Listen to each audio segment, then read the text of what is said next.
ಕೊಡಕ್ ಹೋಗ್ಬೇಕಿತ್ತು. ನಮಗೆ ಮನವಿ ಕೊಡಕ್ ಹೋದ್ರೆ ಸಮಸ್ಯೆ ಇಲ್ಲ, ನಾವು ಹೋಗ್ತಾ ಇದ್ದು ಮುತ್ತಿಗೆ ಆಗಕ್ಕೆ.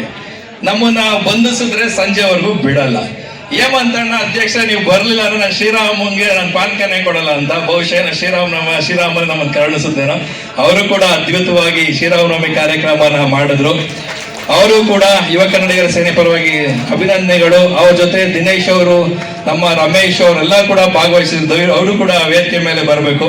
ಕಾರ್ಯಕ್ರಮನ ಮಾಡಿದ್ವಿ. ಅವ್ರಿಗೂ ಕೂಡ ಯುವ ಕನ್ನಡಿಗರ ಸೇನೆ ಪರವಾಗಿ ಅಭಿನಂದನೆ. ರಮೇಶ್